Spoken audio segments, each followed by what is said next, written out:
to Deep Sleep Stories. If these stories have helped you through restless nights, please leave a review.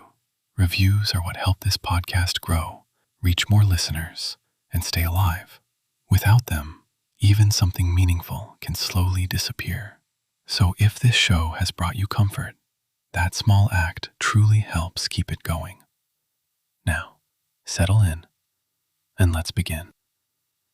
Welcome and settle in with Deep Sleep Stories, where the day can loosen its grip and your thoughts are free to drift like clouds across a quiet sky. Tonight you'll be carried to a seaside village and into a little place called the Salty Air Bakery, where warm bread and ocean mist mingle and everything moves at the pace of gentle tides. Let your body find its most comfortable shape. Notice where you're holding tension, perhaps in your forehead, your jaw, your shoulders, your hands. There's no need to force anything to change. Simply invite softness, as though you're laying a light blanket over your muscles, one easy layer at a time. Take a slow breath in and let it out, long and unhurried. Another breath in, as if you're gathering calm, and out, as if you're releasing the last little knots of the day. Imagine for a moment the sound of distant waves, not loud, not urgent, just a steady hush and sigh, like the world whispering that it's safe to rest. Imagine air that tastes faintly of salt, cool and clean, brushing your cheeks. Imagine a warm glow ahead, a small window lit in amber, promising comfort without requiring anything from you. With each breath, you can step closer to that glow. With each exhale, you can let your thoughts fall behind you, like footprints in sand that the tide will soon smooth away. And as your eyelids grow heavier, the story can begin to tell itself without you needing to do anything at all.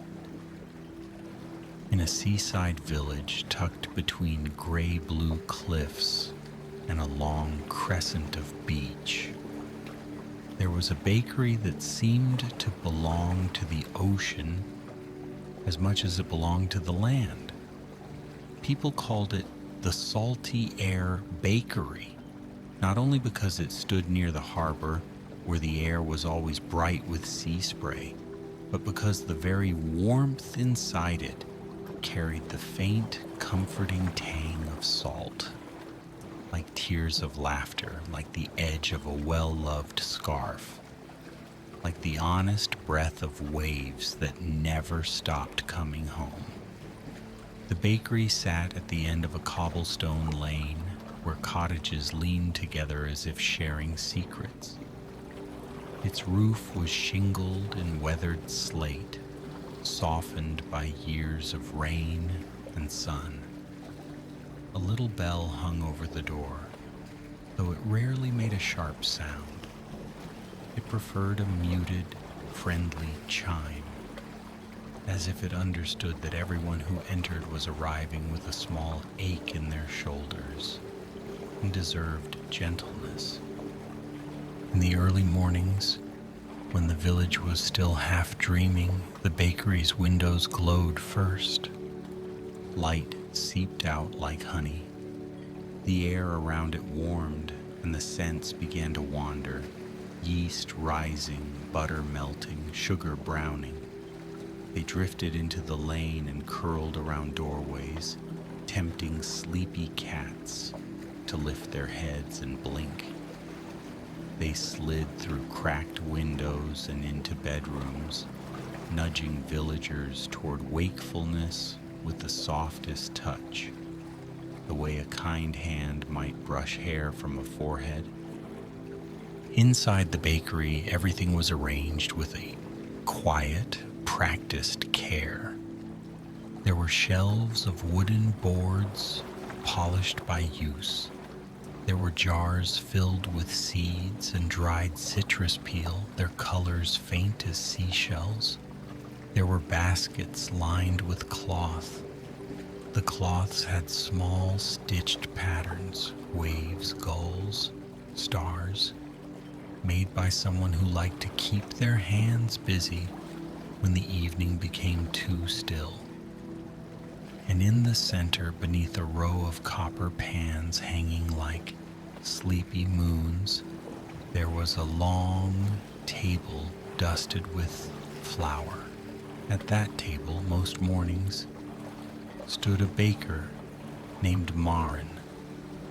Marin was not the sort of person who hurried, even when the ovens were already warm and the dough needed attention.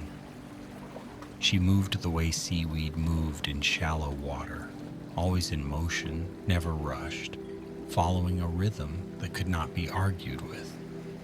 Her hair was the color of toasted oats, usually tied back with a strip of blue cloth. Her hands were strong, and flour always seemed to find its way into the fine lines of her skin, as if it belonged there. When she leaned close to smell a loaf as it cooled, her face softened into something like gratitude. Marin lived in a small room above the bakery.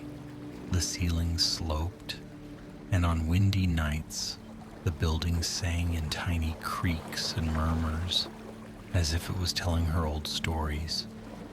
She had a narrow bed with a quilt stitched from faded fabrics, a shelf of books that smelled faintly of vanilla and salt, and a single window that looked out to the harbor.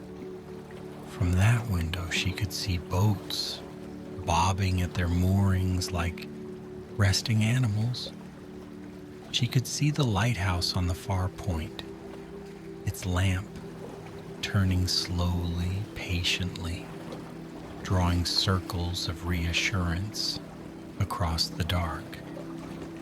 She liked to wake before dawn, not because she was strict with herself, but because dawn felt like a promise no one else had touched yet. On this particular morning, the sky was the soft gray of pearl. A thin mist clung to the village. The sea beyond the harbor was calm, its surface barely wrinkled, as if it, too, was still asleep. Marin lit the lamps downstairs, one by one. Their light pooled on the floorboards. She tied her apron, washed her hands, and greeted the sourdough starter that lived in a wide crock near the window. The starter was old, older than the bakery itself, some said. It had been passed down like a family story, fed with flour and water, kept alive by patience. In the village, there were people who swore that the starter remembered every loaf it had ever become, and that it carried the taste of those mornings forward, always offering a little comfort from the past. Marin smiled at it the way you might smile at a pet that could not quite understand words but knew tone. "Good morning," she murmured, though there was no need for anyone to answer. She measured flour, added warm water, sprinkled salt with a slow hand. She folded and pressed, turned and rested. Dough formed beneath her palms, becoming smooth and alive, as if it had a heartbeat of its own. Outside, the village began to stir. A fisherman named Tolan passed by first, boots thudding softly on the cobblestones. He always paused at the bakery's window. He did not knock or call out. He simply stood for a moment, breathing in the smell that slipped through the cracks. letting it settle in his chest like warmth. Not long after, old Junia came along with her basket. Junia's hair was white and wispy, and she walked with careful steps, but her eyes were bright. She liked to arrive early when the air still held night's coolness, so she could stand near the ovens and let the heat seep into her bones. Then there was little Leo, who was no longer truly little, but still ran as if he were. Scarf trailing behind him. He had a habit of showing up just as the first tray of sweet buns came out, as though his body had learned the timing like a song. Marin greeted them all with small nods and quiet words, but she did not fill the air with chatter. The bakery was not a place for sharp sounds. It was a place for soft breathing, for the gentle scrape of a wooden peel, for the sigh of cooling crust. On the counter that morning, she arranged the first offerings. Round loaves dusted with flour, their tops split in beautiful natural lines. Small rolls glazed with honey. Delicate pastries folded around jam the color of sunrise. Each item looked like something made not only with skill, but with listening. As the morning unfolded, the mist outside thinned. Pale sunlight touched the harbor. Gulls wheeled lazily, calling out in voices that sounded like laughter from a distance.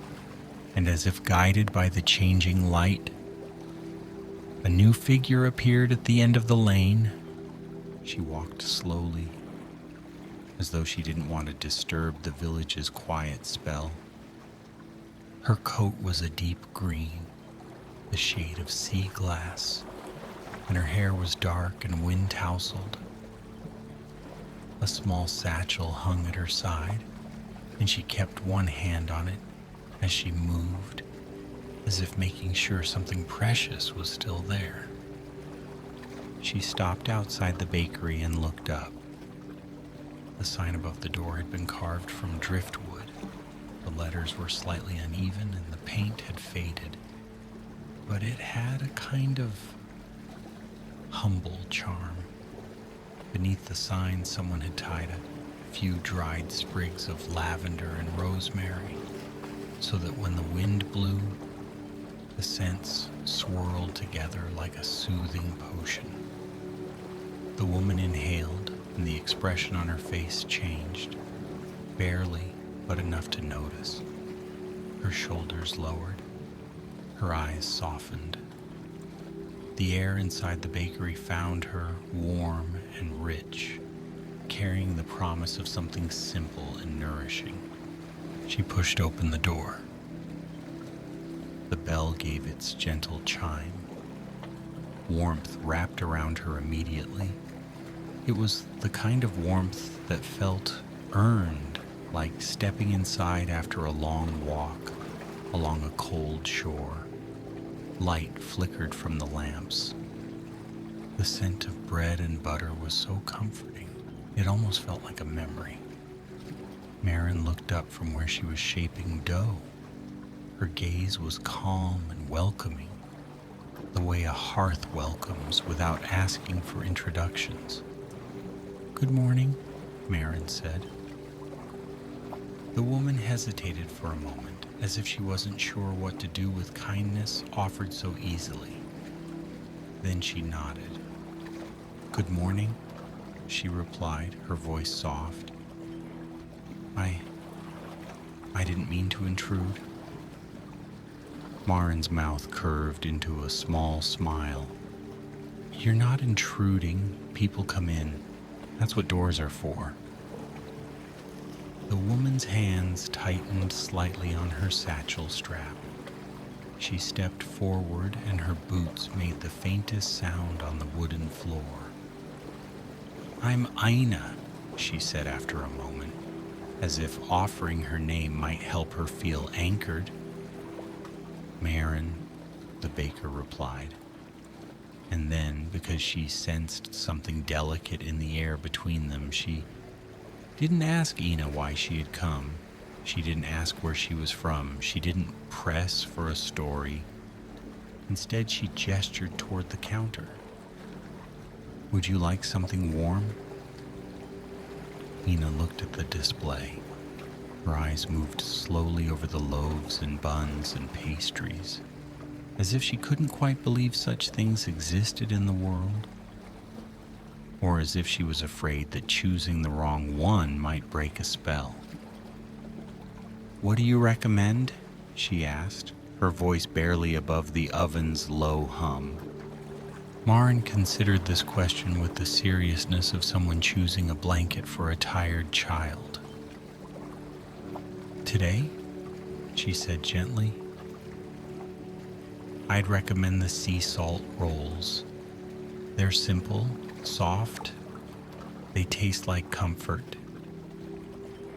Ina nodded, as though that was exactly what she needed. Maren wrapped 2 rolls in paper and handed them over. The paper was warm to the touch. Ina took them carefully, holding them as if they might crumble into light. She glanced around again, and her gaze landed on a small table near the window where a mug of tea steamed quietly beside a vase of wildflowers. "You can sit," Maren offered, reading the question in Ina's eyes. "If you like. There's tea." Ina's lips parted slightly, as if she wanted to refuse out of habit, but then she looked toward the window where the pale sunlight made the air look almost golden, and she seemed to let herself be guided. She sat at the table. She unwrapped one roll and tore it open. Steam rose from within, and the scent, yeasty, buttery, touched with salt, floated up into her face. She closed her eyes for a moment before she took a bite.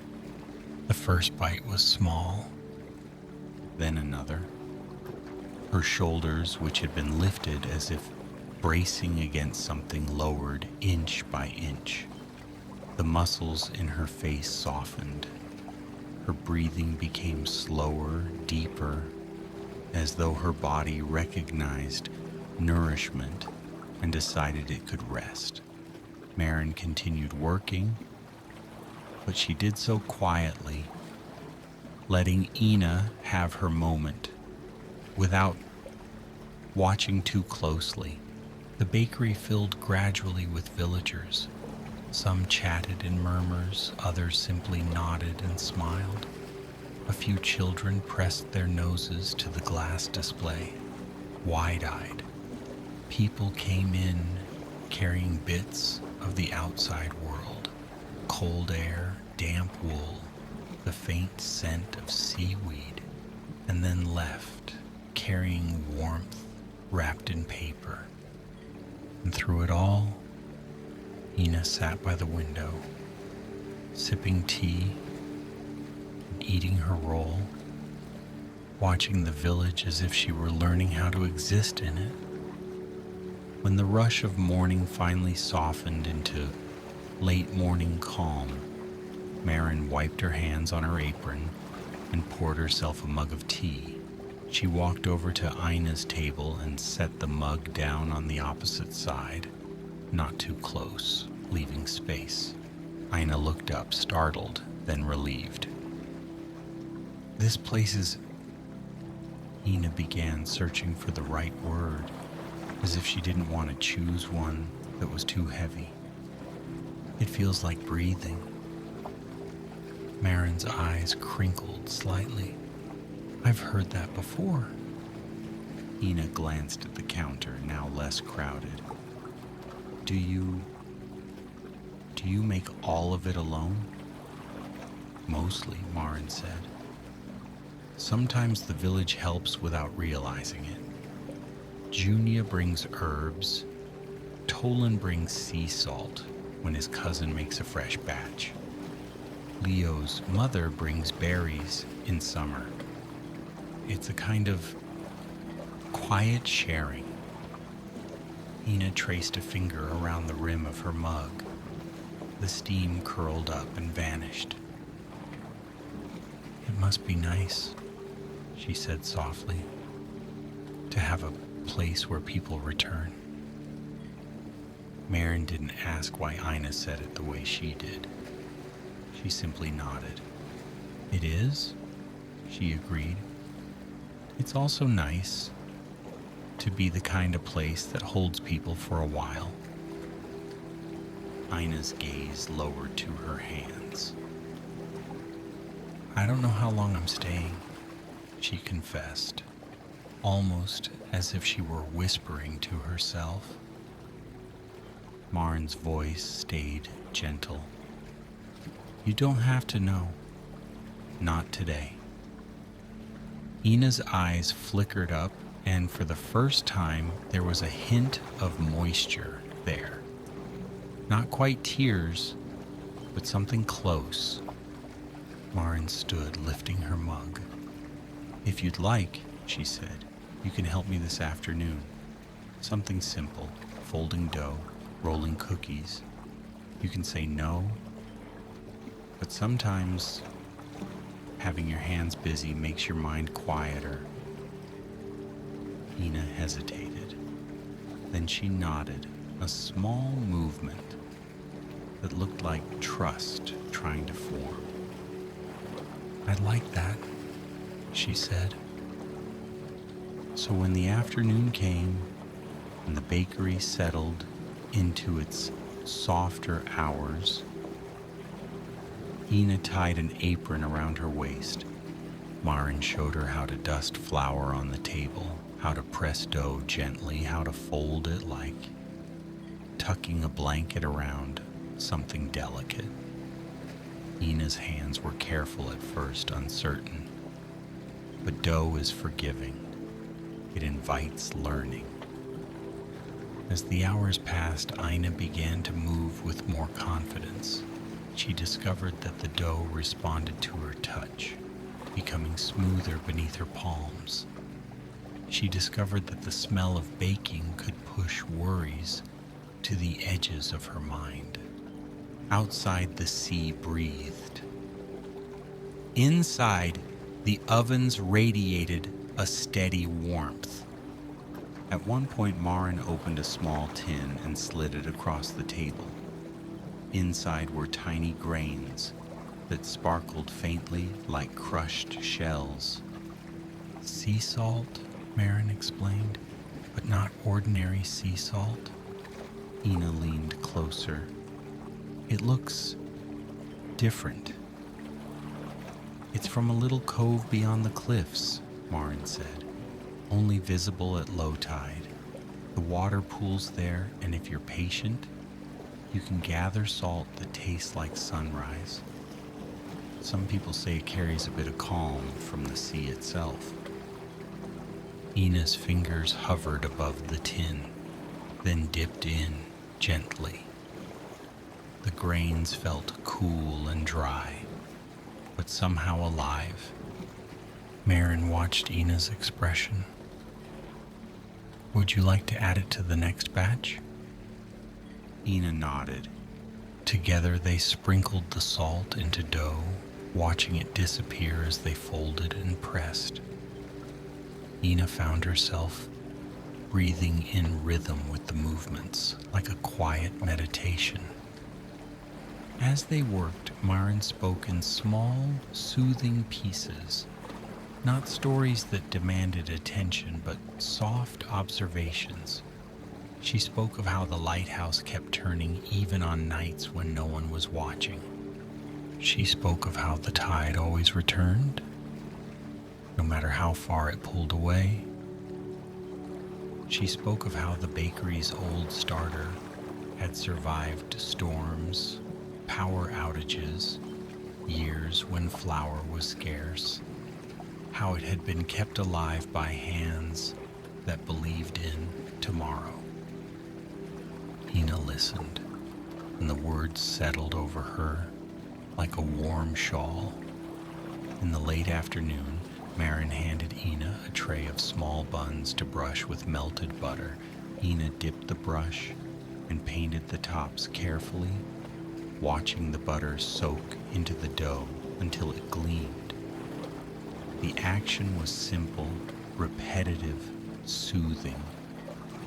The bakery's window reflected the light outside, turning it into a soft blur of gold and blue. Ina could see the harbor beyond, boats rocking gently. She could see the clouds shifting, slow as thoughts dissolving. When the tray went into the oven, Marin set a timer that ticked softly like a tiny heartbeat. While we wait, Marin said, "Would you like to step outside for a moment? The air is good today." Ina hesitated, then nodded. They stepped out onto the cobblestone lane. The wind brushed their faces with salt and coolness. The sound of the sea was louder here, but still calm. Marin pointed down the lane toward the harbor. "There's a path along the water. If you walk far enough, you'll find a little bench tucked behind dunes. It's a good place to sit when you need to feel small in a comforting way." Ina followed the direction of Marin's hand, her gaze tracing the line of the path. "Do you go there?" Ina asked. "Sometimes," Marin replied, "especially when my mind gets too full. The sea has a way of rearranging things." Ina breathed in deeply. The air filled her lungs and made her feel clearer, as if she'd been a window wiped clean. "I haven't felt air like this in a long time," she admitted. Marin glanced at her. "Were you somewhere far from the ocean?" Ina nodded slowly. "Somewhere that felt tight, like walls pressing in, like everything had an echo." Marin didn't press. She simply let the sea speak for her, its steady hush, offering permission to let the rest remain unspoken. They went back inside as the timer chimed. When Marin opened the oven, warmth bloomed out, enveloping them. The buns had risen into soft rounds, their tops golden and shining. Marin set the tray on the counter. The smell that rose was so comforting, it nearly felt like a spell. Ina smiled before she could stop herself. It was small, but real. "That," Ina said quietly, "smells like being taken care of." Marin's expression softened. "Then it's doing its job." As evening approached, the bakery changed. The busy energy of the day faded, and a quieter, more intimate mood settled in. Marin lit a few more lamps. Shadows grew gentle. The air inside felt thicker, with warmth and sweetness. Villagers came in for their evening bread, speaking in low voices. Some lingered at tables with mugs of tea. Someone played a soft tune on a small instrument near the corner. Not loudly, just enough to weave through the air like thread. Ina found herself staying. She helped wrap loaves. She swept flour from the floor. She carried trays, washed bowls, folded cloths. Each task was small and soothing, and each one seemed to pull her further away from whatever tightness she had carried into the village. When the last customer left and the door's bell gave its final gentle chime, Marin locked up and turned the sign to closed. The bakery grew still. Outside, dusk deepened. The lighthouse's beam began its slow sweep, casting pale arcs across the darkening sea. Marin set a kettle on the stove and poured 2 mugs of tea. She added a slice of lemon to Ina's and a spoonful of honey. They sat at the table by the window, the same one where Ina had eaten her first sea salt roll. For a while, they simply drank in silence. The quiet wasn't awkward. It was the kind of silence that felt like sinking into warm water, letting it hold you up. Finally, Ina spoke. "I didn't plan to come here," she said, her voice low. "I was just walking, following the coast. Not sure why. I think I was looking for something I couldn't name." Marin watched the steam rising from her mug. Sometimes the body knows before the mind does. Ina's fingers curled around the warm ceramic. "I think I needed a place that didn't ask me to explain myself," she said. Marin nodded once, slowly. The sea doesn't ask for explanations. Neither does bread. They just meet you where you are. Ina looked out the window. The harbor lights twinkled.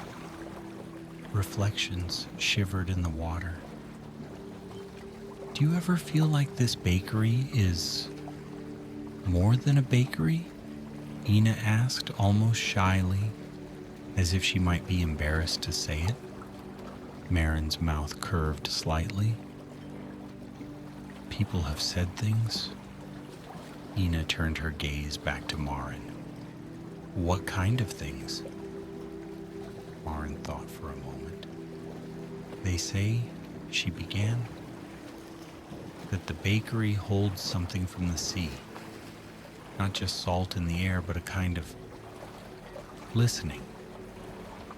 That if you come in carrying heavy thoughts, and you sit long enough, the warmth and the scent and the hush will help loosen them." Ina swallowed, as if the words touched something deep. "And do you believe that?" Ina asked. Marin's eyes were calm. "I believe in small kindnesses done often. I believe in steady rhythms. I believe in heat and yeast and time. If those things feel like magic, then yes." Ina's shoulders relaxed further, as if her body had finally decided it could be safe here. After tea, Marin brought Ina upstairs to the small room above the bakery. "I can't offer much," Marin said, "but there's a spare bedroll. And if you'd like to stay a few nights, you can." Ina's eyes widened slightly. "You'd let me?" Marin shrugged gently. "People arrive when they need to, and sometimes they leave when they're ready. It doesn't have to be complicated." Ina blinked slowly, as if she were holding back another wave of emotion. "Thank you," she whispered. That night, Ina lay on the bedroll beneath the sloped ceiling. The bakery below was quiet now, but it still held warmth, and it rose through the floorboards like a gentle lullaby. The building creaked softly as the wind moved around it. Far off, waves whispered against shore. Ina listened. She breathed. For the first time in a long while, her mind did not race. Thoughts came, but they were slow and distant, like boats bobbing far out at sea. She drifted into sleep as if she were being carried. Days passed in a soft, unhurried way. Ina stayed.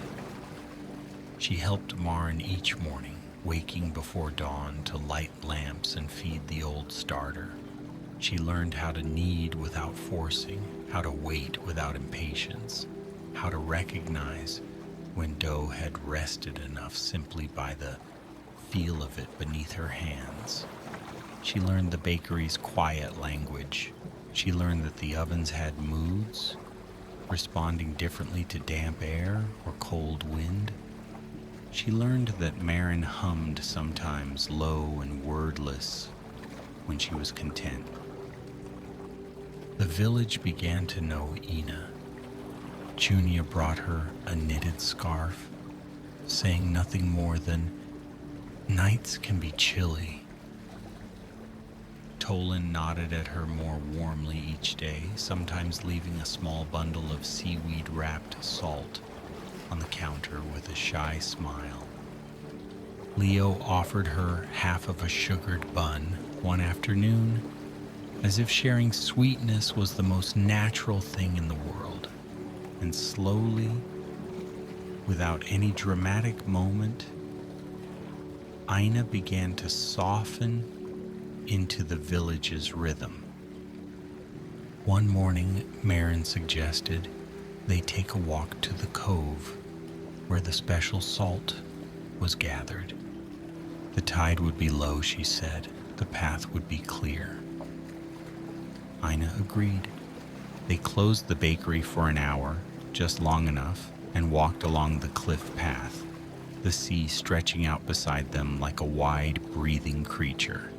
The wind was gentle, threading through grass and wildflowers. The sky was pale, brushed with thin clouds. Far below, waves rolled in and out, leaving lace-like foam on dark stones. Marin walked steadily, sure-footed. Ina followed, her breath matching the pace. When they reached the place where the cliff path dipped down toward rocks, Marin held out a hand. "Careful here," she murmured. Ina took it. Marin's hand was warm and steady, flower softened, strong. They climbed down to a hidden cove revealed by the low tide. The rocks were smooth and dark, glistening with wetness. Shallow pools dotted the stone, each one reflecting the sky like a tiny mirror. Marin knelt beside one pool and pointed. In the center, on a patch of flat stone, was a thin crust of salt, sparkling faintly like delicate frost. Ina leaned closer, amazed. "It's beautiful," she whispered. Marin smiled. "It's patient. It takes time for the water to leave behind what it carries." Marin handed Ina a small wooden scraper and a cloth pouch. "Would you like to gather some?" Marin asked. Ina nodded. She scraped gently, watching grains fall into the pouch. The salt looked like tiny crystals of light. It felt like collecting something precious, something that belonged to both sea and sky.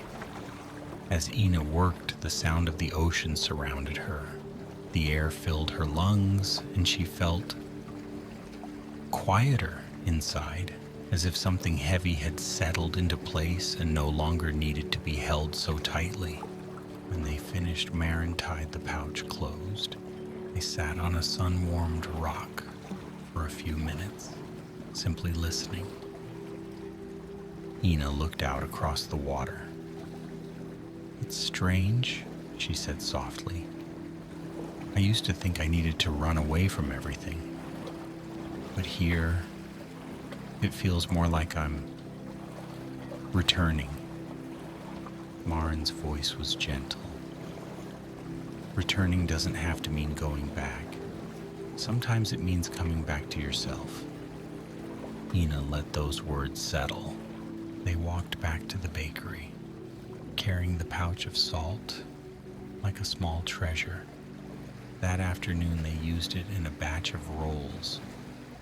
Ina sprinkled it in with care, feeling as if she were adding a tiny piece of the sea to the dough, weaving calm into something people could eat.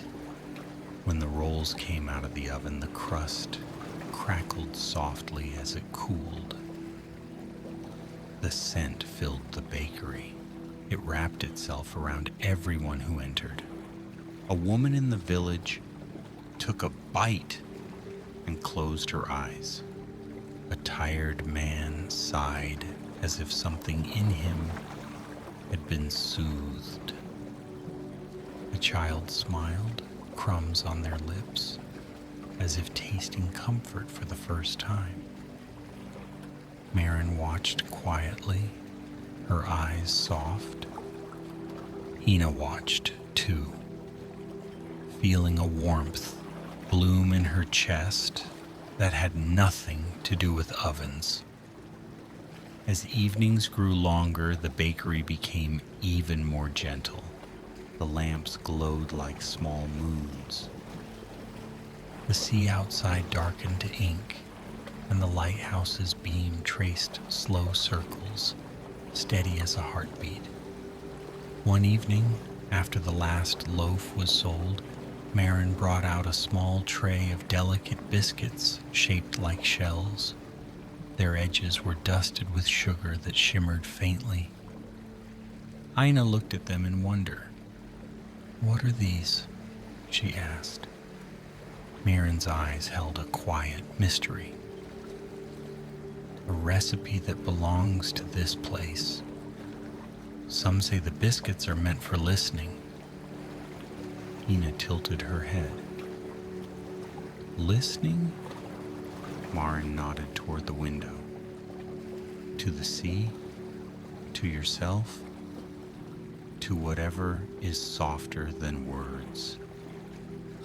Ina took one biscuit and bit gently. It crumbled light as sand, sweet and buttery, with a hint of salt. The taste was simple, but it carried something else, something that felt like standing alone on a beach at dusk, when the world is wide and your worries are small. Ina's eyelids fluttered slightly, heavy. Marin's voice lowered. "It's all right," she murmured. "They do that." Ina smiled sleepily. "They make me feel quiet." Marin nodded. "Then they're working." They sat together, sipping tea, letting silence stretch. Outside, the ocean moved. Inside, the bakery held them in warmth. And somewhere in that soft space between salt air and lamplight, Ina felt her mind begin to loosen its grip on old echoes. They faded like footprints smoothed by the tide. In time, the bakery's rhythm became a kind of lullaby for Ina. Morning dough, afternoon warmth, evening hush, night waves. She didn't need to decide anything quickly. She didn't need to solve her whole life. She only needed to show up, breathe in the scent of bread, and let her hands do small, soothing tasks. There was a comfort in that simplicity. A comfort in knowing that tomorrow would bring flour and water and warmth again. A comfort in the steady, gentle circle of days. And perhaps that was the quiet magic of the Salty Air Bakery. Not fireworks, not grand spells. Just warmth repeated, kindness repeated. Breath after breath. Now, as the story begins to slow, the bakery grows quieter. The last lamp burns low, its light soft and golden. The ovens are cooling, their heat lingering like a gentle memory. Outside, the sea is dark, and the waves hush themselves against the shore over and over, a soothing rhythm that asks nothing of anyone. Upstairs, Ina lies beneath a quilt, feeling the warmth rise from below. Marin is in her own room, the window cracked just enough to let salt air slip in. The village sleeps, the harbor boats rock gently, the lighthouse turns, patient, watchful. Everything is steady. Everything is safe. If thoughts come, they can float by like distant clouds. If feelings rise, they can soften and settle like sand sinking through water. Breath in, calm. Breath out, release. The bakery holds its quiet warmth through the night, and the sea keeps its gentle promise, always returning, always soothing. And you too can let yourself drift, heavier, softer, as if you're being carried on a slow tide toward rest. Good night, dear traveler. Sleep well.